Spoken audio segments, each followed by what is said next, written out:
ఈసారి దాదాపు 27 సంవత్సరాలకు అనధికారులకు అందరికీ కూడా జయంతిని గురించి మనం మాట్లాడవలసిన గౌరవలేక తన స్థానాన్ని సంపాదించుకొని నెరవేర్చిన వ్యక్తిని ఈరోజు జయంతి డిపార్ట్మెంట్ అడుగుజాడల్లో ఆయన యొక్క స్ఫూర్తిని పోరాట స్ఫూర్తిని మాతృదేవ అనుచరులు సమాధులు అక్కడే ఉన్నాయి. ఆ సమాధులు డిస్ట్రిక్ట్ సోషల్ వెల్ఫేర్ ఆఫీసర్ చెప్పినట్టు కేడీపేట అవనివ్వండి, రాజభవనం అవనివ్వండి, చింతపల్లి అవనివ్వండి, ఆ ఏరియా అంతా కూడా పాడేరు మరియు నర్సీపట్నం డివిజన్లో ఉన్నది. అది ఇప్పుడు అనకాపల్లి మరియు అల్లూరు సీతారామరాజు డిస్ట్రిక్ట్గా పిలువబడుతుంది. ఇంకా అల్లూరు సీతారామరాజు గురించి చెప్పాలంటే ఈరోజు 125వ జయంతి. 1897 జూలై 4వ తారీఖున అతను పుట్టిన తర్వాత అతను విద్యాభ్యాసం కానీ ఏది కూడా సక్రమంగా జరగలేదు. ఆ రోజుల్లోనే అతను దేశాటన చేస్తూ సొసైటీలో ఇష్యూస్ ఏ రకంగా ఉన్నాయి ప్రతి దానికి కూడా రియాక్ట్ అయ్యేవాడు. తల్లి తిరిగితే ఇంట్లోంచి వెళ్ళిపోవడం, తండ్రి తిరిగితే ఇంట్లోంచి వెళ్ళిపోవడం, స్కూల్లో టీచర్ కొడితే స్కూల్ మానేయడం, ఇటువంటి దీంతో అతను అంటే ఇమీడియట్గా రియాక్ట్ ఆ రెస్పాన్స్ అనేది ఆ రకంగా ఉండేది. అంటే చిన్న అన్యాయం జరిగినా తట్టుకునే మనస్తత్వం కాదు. అదే టైంలో ఈ నర్సీపట్నం ఏరియాలో అంటే ఇప్పుడున్న చింతపల్లి అవనివ్వండి, పాడేరు అవనివ్వండి, రాజవరం అంటే Addateegala east Godavari total agency, east Godavari and Visakhapatnam ఏజెన్సీలో అతను పెరగడం జరిగింది. కానీ పుట్టడం అయితే మాత్రం విజయనగరంలో పుట్టాడు. అతను పెరగడం అనేది ఈస్ట్ గోదావరిలోనే అలాగే పెరగడం జరిగింది. ఆ 2 జిల్లాల్లో గిరిజనులు అనుభవిస్తున్న ఏదైతే బాధలు ఉన్నాయో అదే సమయంలో మద్రాస్ ప్రెసిడెన్సీలో మైనింగ్ యాక్ట్ ఒకటి వచ్చింది. ఫారెస్ట్ అండ్ మైనింగ్ యాక్ట్ ఒకటి వచ్చి పోడు వ్యవసాయం చేసుకునే గిరిజనులు చాలా ఇబ్బంది పెట్టేవారు.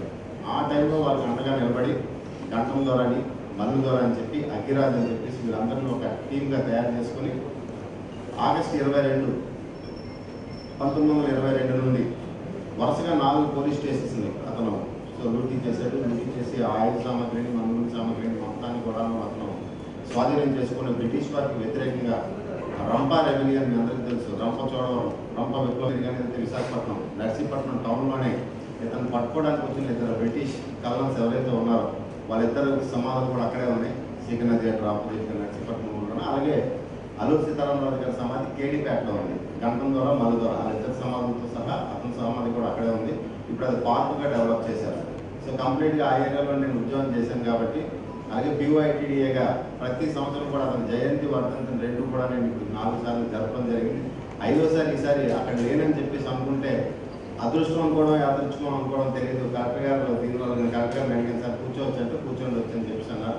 ఇది నాకు అదృష్టంగా భావిస్తున్నాను. ఈ అవకాశాన్ని ఇచ్చి మీ అందరికీ కూడా ధన్యవాదాలు తెలియజేసుకుని సెలవు తీసుకుంటాను. శ్రీ అల్లూరు సీతారామరాజు గారి జయంతి ఉత్సవాలను నిర్వహించుకోవడం 125 సంవత్సరాలు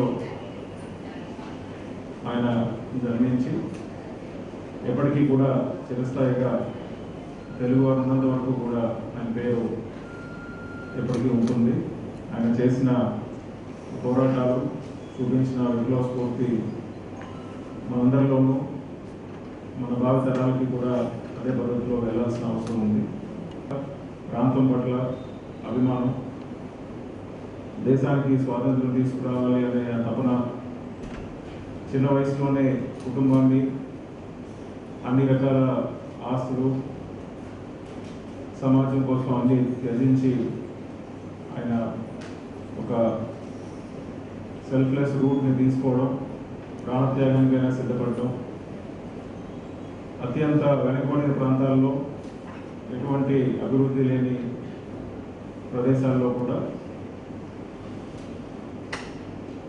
గిరిజన తెగలను సమీకృతం చేస్తూ వారిలో కూడా దేశభక్తిని రగిలించి